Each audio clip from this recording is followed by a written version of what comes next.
The book I chose to do for my close read is titled Night Boat to Freedom by Margot Thies Raven. It is a book about slavery. The reason that I chose this book is because it connects with Black History Month, which we are studying. I read many picture books to my students during this time, and many of them have a lot of imagery in them, making it a little bit difficult for my first graders to understand.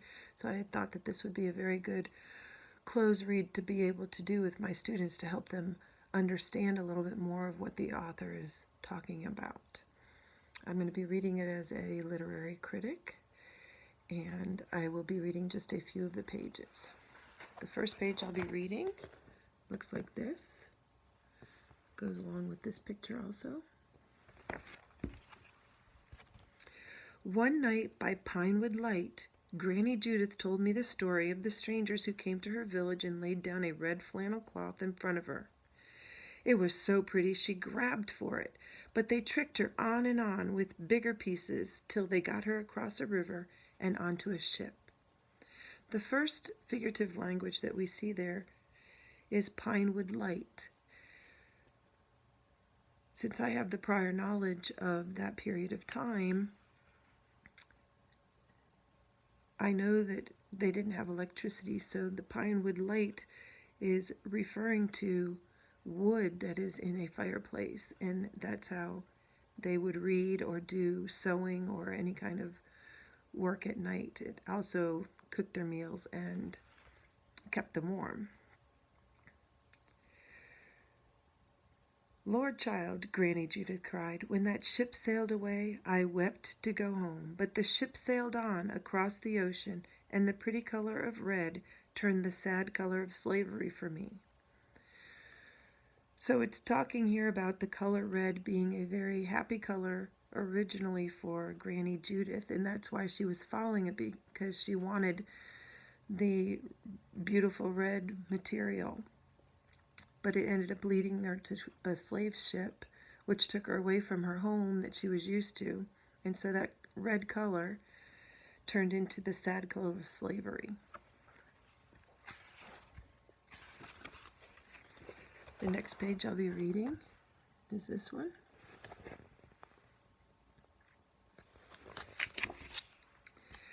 Then Granny Judith spoke so low, even the dark couldn't hear. This figurative language draws up the imagery of it being really dark and heavy, and it represents what she was going to say was so much of a secret, and it was so important it could only be said for the two of them to hear. But now, Christmas John, we got a chance to learn the color of freedom. A man across the river has a station for escaping slaves. Cook's child Molly can go to him by boat tomorrow. When the moon's black, I'm asking you to take her. So we can see that this book has a lot of color involved in it as representation, symbolism. I grew so quiet you could have heard a sewing needle fall on feathers. Here the author mentions you could have heard a sewing needle fall on feathers, which this is used to emphasize how shocked and scared Christmas John was by Grandma Judith's request, because he felt, as we read on, you'll find out that he felt that he was too young for such an important job of helping these people escape. I was 12 summers grown and a strong hulk of a boy, but I felt feeble as a baby, knowing what she wanted me to do. Again, we have here, the author mentions feeble as a baby. He didn't feel like he was strong enough to be able to do what Grandma Judith was asking him to do, because he knew what an important job it was. I know you got fear, child, Granny Judith said, but what scares the head is best done with the heart. Master lets you go about 'cause you're young yet. You can slip over and back before morning star come, and I'll be here praying and waiting to know what color Molly wore to freedom.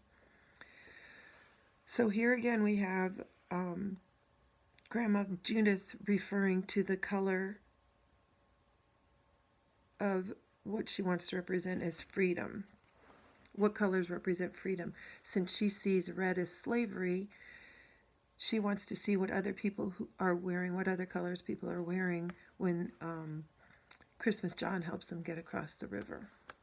And the last part that I'm going to read, I'm just going to read part of this page.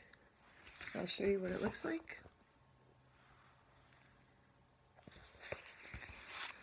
On this page it has, just before I pushed off, I remembered to ask Molly what colored dress she was wearing. Blue, came back her whispered answer. It was the only word she had said all night. Later, when I told it to Granny Judith in our cabin, it made her smile something beautiful. So it's showing that the color is representing the freedom that Grandma Judith wants, not only for all these people, but hopefully wants to get it for herself. And later in the book, we find out that even the color red turns from sad to a happy color when her and Christmas John are able to escape.